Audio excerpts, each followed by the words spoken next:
it's impossible not to have hoped that there'd be some sort of evolution of a society which was tolerant of difference, but which sustained everyone.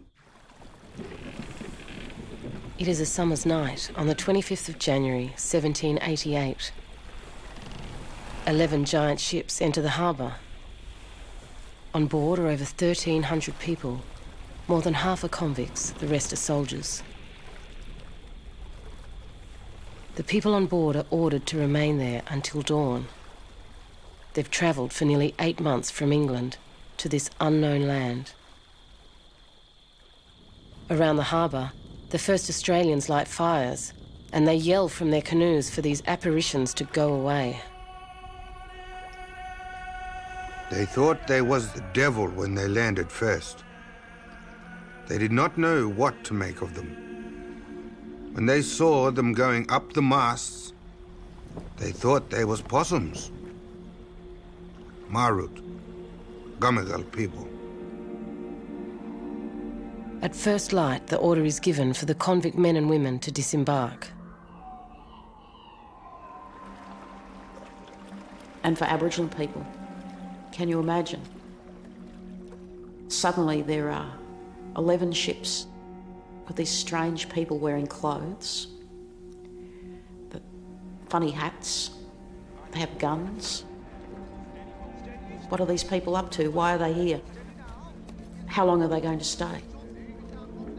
Why did they come to my country? Why don't they go somewhere else? Are they spirits? Very strange.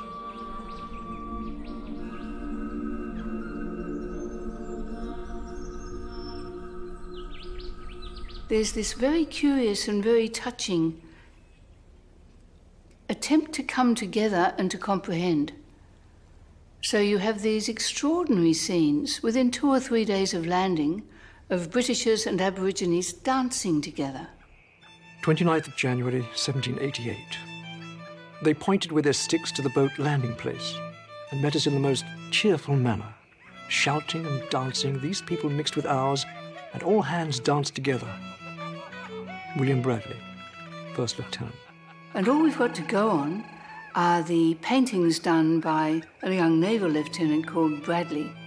And he has these enchanting paintings of redcoats and Aboriginal men indeed dancing together. They're hand in hand.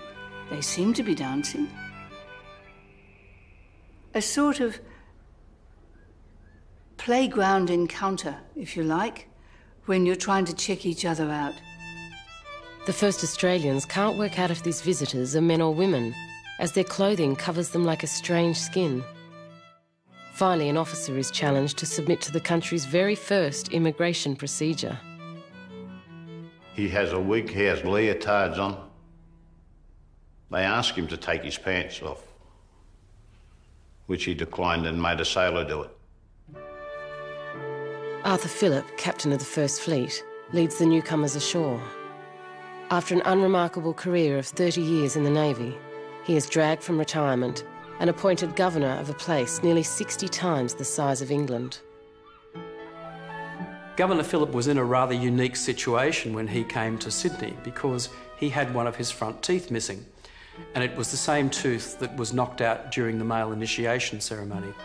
On my showing them that I lacked a front tooth, it occasioned a general clamour, and I thought gave me some little merit in their opinion. Arthur Phillip, Governor.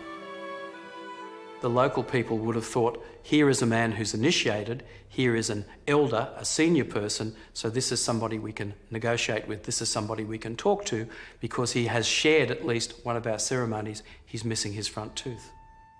Bennelong, in his early 20s, also carries the mark of a man.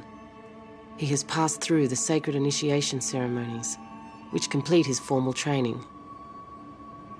He's married and lives in Wongal territory, where he dines on oysters and crayfish and sleeps under the stars on one of the most spectacular beaches in the world. Where everywhere the spirit of Byami can be felt, in the wind, and his voice can be heard as thunder as Byami moves across the sky.